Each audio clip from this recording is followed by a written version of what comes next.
What's going on, everyone? So, OCD and Me, episode 2. I've got a notepad, so if you see me looking down, it's just checking my notes on it.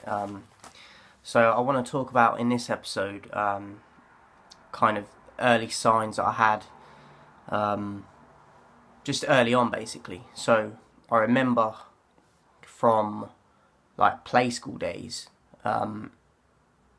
every morning I would puke. I'd physically throw up, either at home or when I got to the school. I remember the smell of, my mum used to cook me toast, and if I could smell a slight burn in the toast, that would make, when you feel sick and your mouth gets that watery feeling, and it like brings on that you're going to be sick. I used to get that just from the smell of the toast. Then I'd have to force myself to eat the toast, but in doing that would then make me sick. I couldn't keep anything I ate down. I remember during this time, Wacky Races. Who remembers Wacky Races? That I used to watch that in the mornings, because my mum would be like, watch this, try and take your mind off it. And it would for a little bit, but it'd always be in the back of my mind, and it'd come back before you know it. So before I even left the house, I'm anxious as hell, feeling sick, got that butterflies in my stomach, like I'm that nervous butterfly stuff. But it was the fact of the anxiety. What was I anxious of? I was anxious of leaving the house. I wanted to stay at home with my mum.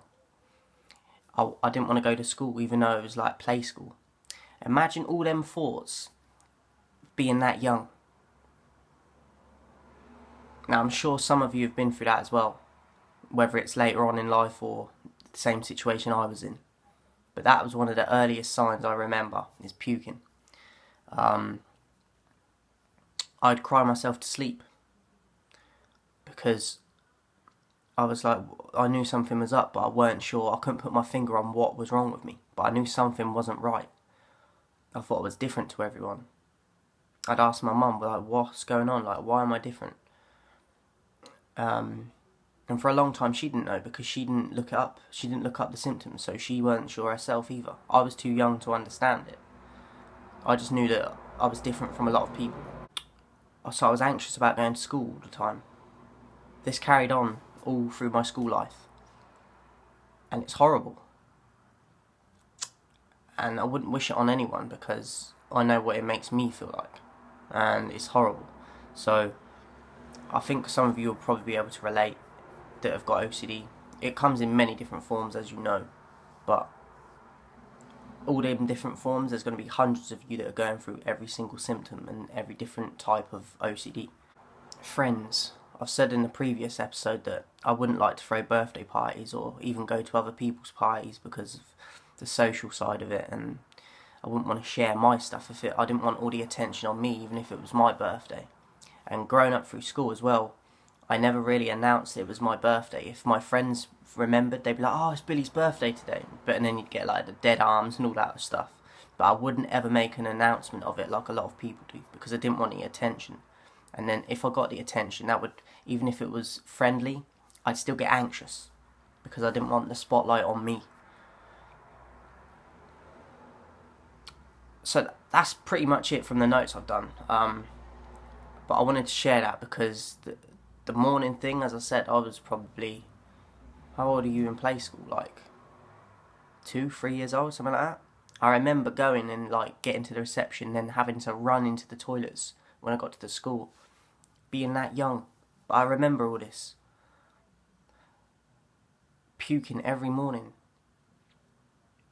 I don't even remember when it stopped. Probably, I think it went on through primary school.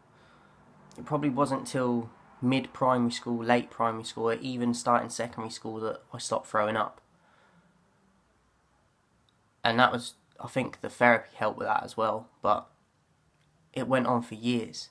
So if you're going through it yourself, just know that you're not an alien, do you know what I mean? You're not going to die.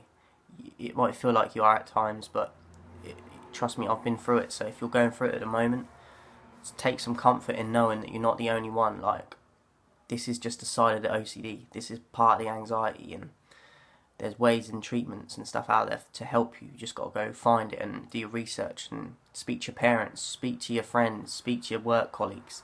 just speak to people, because the more you keep it to yourself, the more you're going to suffer, the longer you're going to suffer, and other people aren't going to know what's wrong with you. Potentially you might lose your job, or do you know what I mean? So speak to your boss, just speak to someone, because once they know about it, they're more likely to help you with it and go to measures to help, like it being in your job or whatever.